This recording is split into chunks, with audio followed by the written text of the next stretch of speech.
Hey guys, it is me Simone, and today in this video we're going to make this fall shaker postal stamp. You can add this as an embellishment or cards, whatever. So now I'm showing you all the things I'm going to be using. These dies are from AliExpress. I will try my best to link them below if I can find them.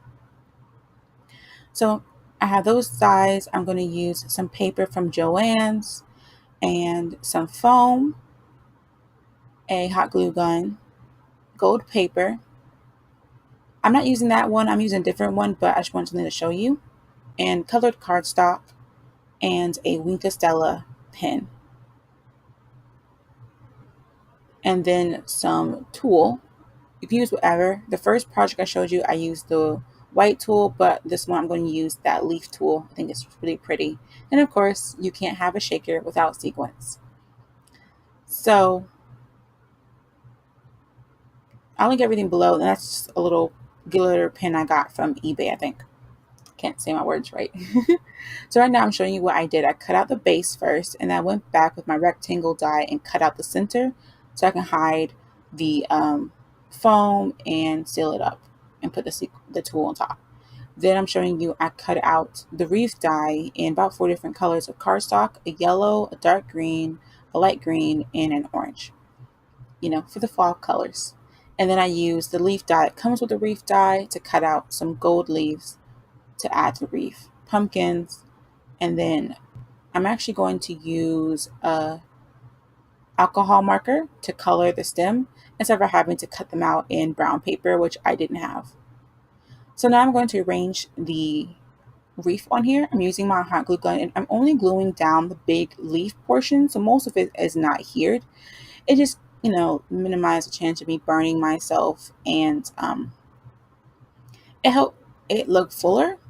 Now, the one thing I would say I wouldn't do, I think I would glue down the foam first and then cut and kind of fit in the wreath, because it did make it a little difficult to seal the foam around it, because I did have parts in time where sequins would seep through and I had to put more glue on the outside and things like that. So I definitely 110% wish I did that method, but I didn't think of that until like just now. It's okay. I can fix it next time when I make another one. But this hot glue gun came in handy. It's from Tuesday Morning. It's just a precision hot and cold temp glue gun, and it's so handy. Nice fine tip. Really helped me not burn myself. So after I do that, I'm going to arrange the gold leaves on there and position where I want to put the pumpkins to, what side I want to put them on. And you can do whatever. You can put a word in the center. I did think about that. You can put like fall, or it gotta be a small and thin word. So you could stamp a word like fall or thankful in here. You just have fun with it. You can put a little character in there. The little characters I made for the Willow Lane collection. Just have fun with it. Now I'm gonna go with my little glitter pen, Stella knockoff kind of thing, and add some shimmer. And I decided, like, just last minute, I'm like, you know what? I'm gonna add more depth to it. So I'm actually going to go and get another glitter pen that has an orange tint to it, and I'm going to go over this die kind of embosses certain sections of the pumpkin to add depth to it. I'm going to go over with that orange Stella like pen and just add more depth to it. Get some water on my brush and blend it out, and then do that just to add more depth. But you don't have to do that. It's just an extra step. I just thought about it and thought it'd be cool. And then I happened to lose one of the stems to the pumpkin, so I'm just going to use my alcohol marker and color it in. I'm using, I think it's called a Tri Art alcohol marker, but you can use whatever alcohol marker you have. Copics, Touch 5, Touch New, doesn't really matter. So I might link some markers I use, like the Touch 5 markers, below. I can't find these markers anywhere. The Tri Art, I think it's called markers.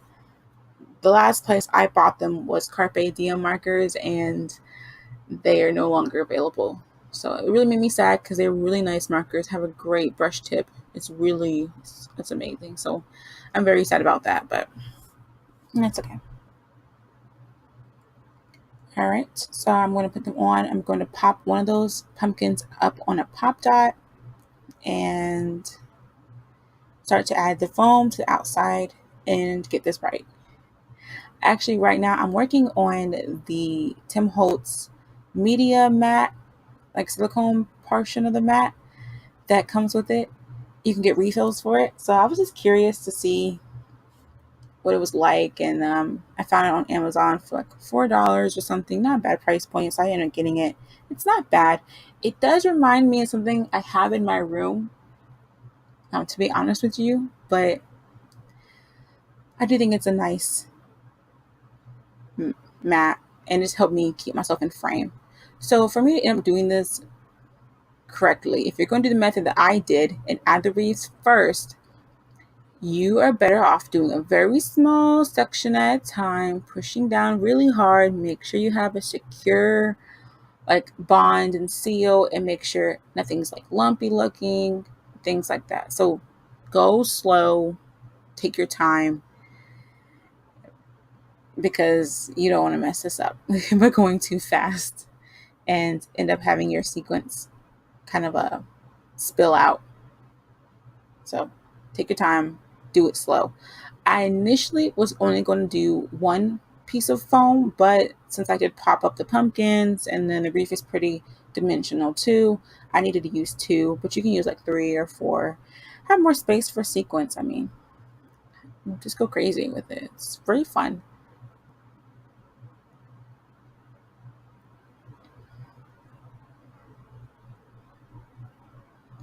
But I like this. I really was enjoying this. And the entire time I think I was making this, I was watching this new person on, I mean, she's not new, but I just found her. So I was really excited. She was so hilarious. But right now I'm adding some sequins. I'm adding these little tiny heart sequins that are like a copperish color from AliExpress. And then I'm going to add some bigger, I think I was going to add some bigger sequins. I might keep it with this one. I don't know, but I'll try my best to link below. Oh, this is the part where I totally forgot I put sequins in there, and I ended up jerking it to the side and having to scoosh the stuff off my desk and try to put it back in there, add more sequins. It was a mess. It was a mess. I don't know why I forgot I put sequins in there, so I had to add more. So now I'm going to sit here and I'm going to add this um, tool. And oh my gosh, it is so pretty. I do kind of wish I arranged it so the leaves weren't covering the pumpkins too much. But oh my gosh, this tool is such a pretty tool. And I'm using my scissors to help flatten it so I don't burn myself, since this tool does have to let the glue like seep through and stuff. I'm not trying to burn myself. I really need to get those little silicone finger tips or something that I've seen on Amazon. I just need to go get it. Now I'm going to trim it off. Now here's something I should mention. The edges aren't the cleanest. I think the only way for you to get really clean edges on here, you see I had to fix it because I was rushing, is if you glue the sequins to, I guess, the paper that you're going to put on top to cover the foam, and then went back through your die cutting machine and die cut it to make sure your tool was really neat, because there's still some tool on the side that I can't really cut off. So that's the only way I feel like if you're really into like that neatness, you can do that method. But after that, that's pretty much it. You can add a flower to it like I did the other one. You can add words. I put fall on it. You can just keep it plain. Send this in your happy mail for the Thanksgiving fall season, or use it in your journals, in your scrapbook, whatever. Have fun. Put it on a card. Now I'm just going to slow this clip down and show you it closely so you can see the glitter and the shimmer and the shakiness of the shaker. I hope you enjoyed the video. Much love. Bye.